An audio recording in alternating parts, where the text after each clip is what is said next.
સાક્ષાત જગદંબા સમાધિ લેતા પહેલા એક એવું વચન આપી ગયા જેના કારણે આજે પણ લોકો તેમને યાદ કરે છે અને એ સમયે પુનિયા રબારી રડી પડ્યો કારણ કે હવે મચ્છુમાં આ દુનિયા છોડીને જવાના હતા.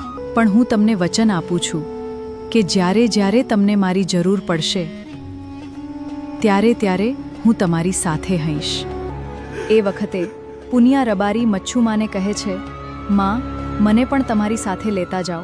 તમારા વગર આ દુનિયા મારે કોઈ કામની નથી. મને પણ તમારી સાથે સમાધિ આપી દો માં.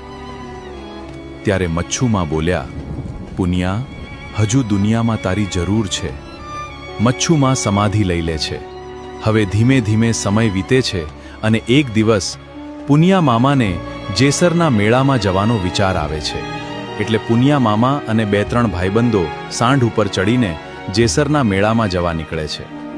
જતા જતા રસ્તામાં એક જગ્યાએ એમને તરસ લાગે છે. ત્યારે એમને એક નાનકડું ઝૂંપડું દેખાય છે અને ત્યાં જઈને પાણી માંગે છે. કહેવાય છે કે ઝૂંપડામાંથી એક વિધવા બાઈ બહાર આવે છે. એની આંખોમાંથી આંસુડાની ધાર વહી રહી હતી. હાથમાં પાણીનો લોટો હતો અને આંખો રડી રડીને લાલ થઈ ગઈ હતી.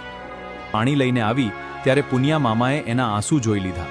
ઓહો, આંખોમાં આંસુડા કેમ? પાણી તો પછીથી લઈશું બેન, પણ પહેલા એ કહો, તમને દુઃખ શેનું છે? આ આંસુડાનું કારણ શું છે તમે મને કહો. મારી ઉપર વિશ્વાસ રાખો.